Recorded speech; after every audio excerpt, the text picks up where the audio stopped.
Gold, trusted gold buyers. మీరు తాకట్టు పెట్టిన బంగారాన్ని విడిపించి ఈ రోజు ఉన్న మార్కెట్ ధరకు కొనబడను.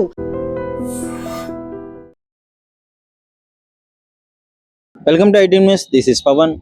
ఏప్రిల్ 1 నుంచి E20 పెట్రోల్ ఏదైతే ఉందో అది అమల్లోకి రాబోతుంది.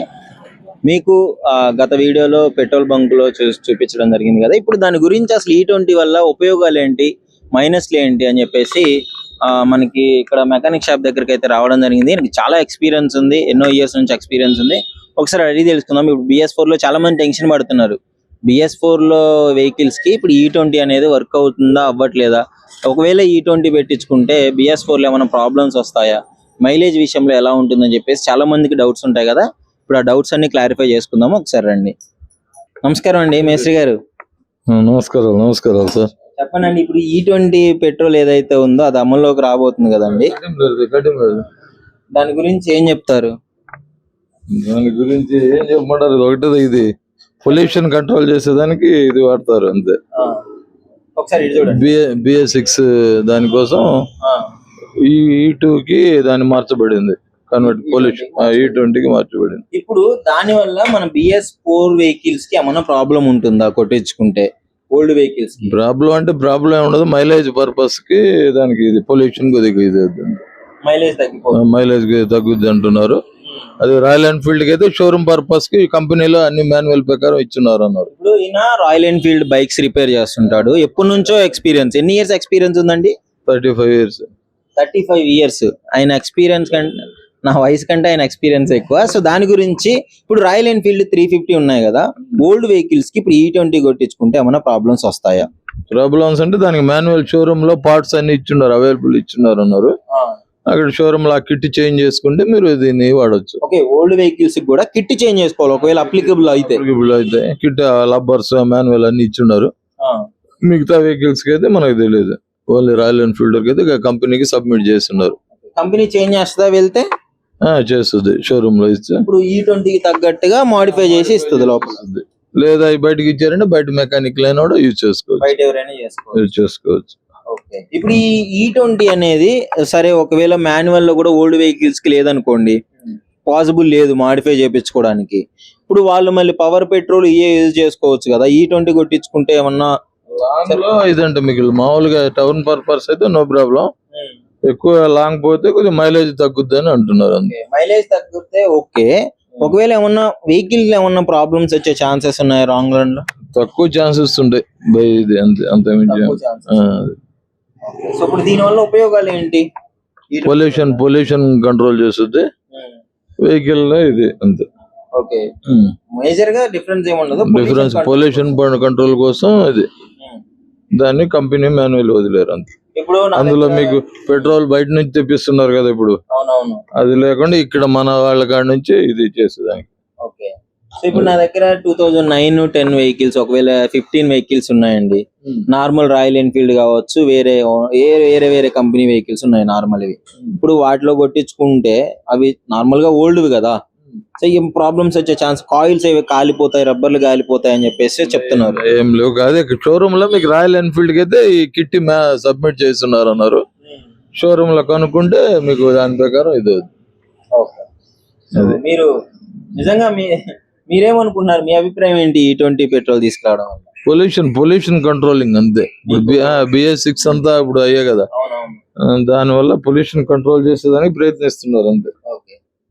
దానివల్ల ఇదే అలవాటు అయితే మన వాళ్ళకి ఓకే, మంచిదే.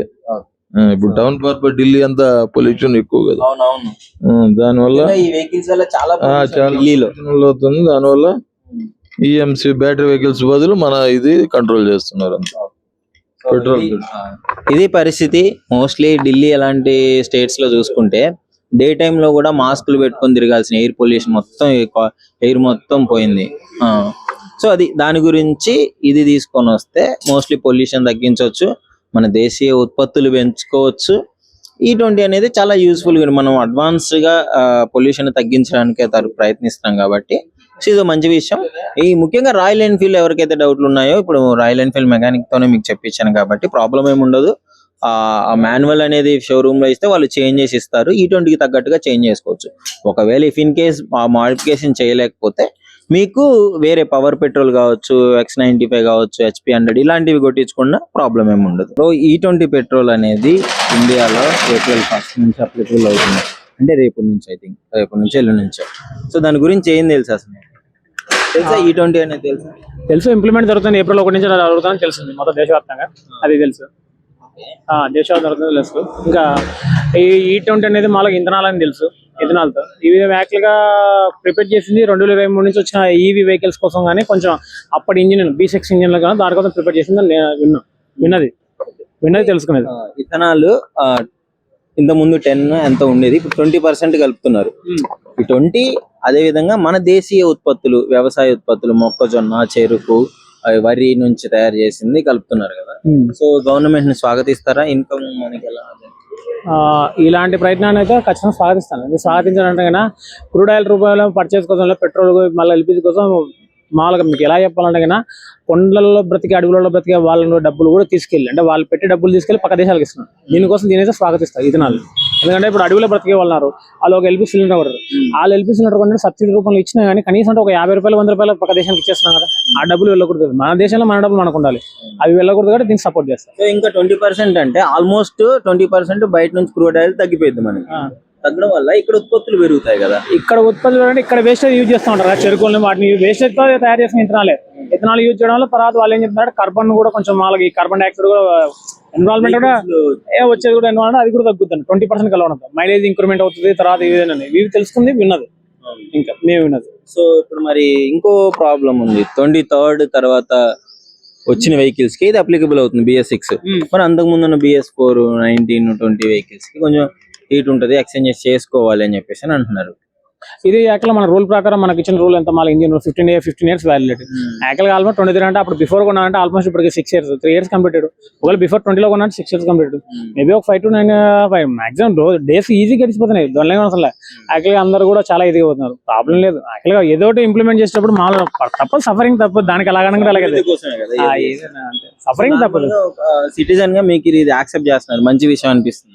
సిటిజన్ గా నేను యాక్చువల్లీ యాక్సెప్ట్ చేస్తాను. ఇలాంటి చేయాలని కూడా కోరుకుంటాను. ఇంకా ఎన్ని కుదిరితే ఇలాంటి చేయాలి. ఇంకా అలా ఎందుకంటే పక్క దేశాల మీద, ఎందుకంటే ఈరోజు ఇది మ్యాటర్ అడిగితే మీరు సమయం ఇస్తుంటే ఒక గంట సేపు ఇవ్వడానికి కొద్ది స్పీచ్, కానీ మీకు అంత సమయం లేదు, నాకు అంత సమయం లేదు చెప్పలేను.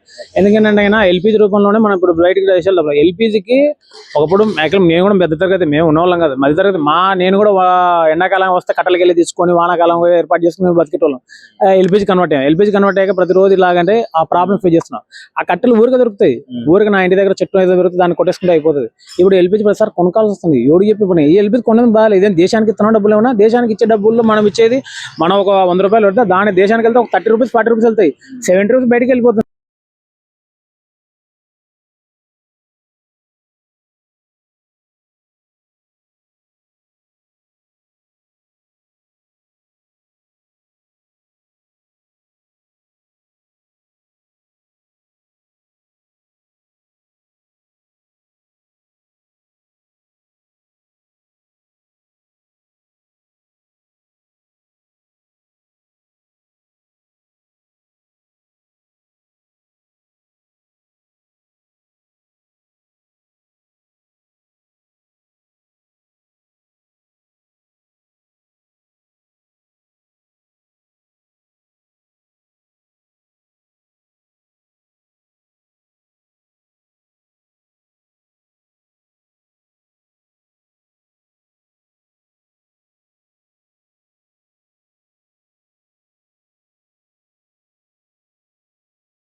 ఇది మంచిదే కదా. దీని వల్ల మనకి పర్యావరణ పరిరక్షణ, కాలుష్యం అనేది నివారణ అవుతుంది. దీన్ని వినియోగించడం మంచిదే, స్వాగతిస్తాం. సో పొల్యూషన్ తగ్గే ఛాన్సెస్ చాలా ఎక్కువ ఉన్నాయి. చాలా, ఎందుకంటే మనము ఇప్పుడు ఇంధనాన్ని మనం వినియోగిస్తున్నామంటే ఇంజన్ నుంచి వెలువడే కార్బన్ డైఆక్సైడ్ శాతాన్ని తగ్గుతుంది. మామూలు పెట్రోల్ కంటే దానికి కొంచెం తగ్గుతుంది. దాని నుంచి మనకి బెనిఫిటే కదా, పర్యావరణానికి అనేది కొంచెం బెనిఫిట్ గా. ప్లస్ పాయింట్స్ చాలా ఉన్నాయి, మైనస్ ఏంటంటే ఓల్డ్ వెహికల్స్ కి కష్టం అవుతుంది. హెచ్ఎక్స్పీ ఉంది, పవర్ పెట్రోల్ ఉంది, అవి యూజ్ చేసుకోవచ్చు కదా. అవి యూజ్ చేసుకోవచ్చు, కాకపోతే మనకి పర్యావరణ పరిరక్షణ అనేది ఉంది కదా. అంటే టెక్నాలజీ మారుతూ ఉంటుంది. సో టెక్నాలజీకి అనుగుణంగా మనము ఇంధనాన్ని సోర్స్ పెంచుకోవాలి. మనకి ఇప్పుడు ఎల్పిజి అయితేనేమి, ఇప్పుడు మిడిల్ ఈస్ట్ యుద్ధం ఎఫెక్ట్ అనేది మనకి చాలా ఉంది, చూస్తున్నారు. పెట్రోల్ అనేది కూడా చాలా ఇబ్బందికరంగా మారింది. సో ఇలాంటప్పుడు మనం ఇంధనానికి సోర్స్ అనేది మన దేశంలోనే మనం ఎలాగా వినియోగించుకోవాలి, పక్క దేశాల మీద ఆధారపడుకోకుండా మనం సొంతగా ఇథనాలను వాడుకోవడం అనేది మంచిది. చాలా సింపుల్గా చెప్పాలంటే కాలానుగుణంగా మారడం తప్పేం కాదు, ఏం ప్రాబ్లం లేదు. ఇవి కాలానుగుణంగా మారాలి. అంటే మనకు సీజన్స్ ఉన్నాయి, కాలానుగుణంగా మారుతాం, సేమ్ అంతే మారదాం, ఏముంది అలా మారదాం. ఓల్డ్ వెహికల్స్ బాధపడతాయంటే మన అనుకుంటారు కదా, మార్చుకుంటారు. ఎవరు కావాలంటే డబ్బులు కొంటున్నారు కదా, డబ్బులు మార్చుకుంటారు.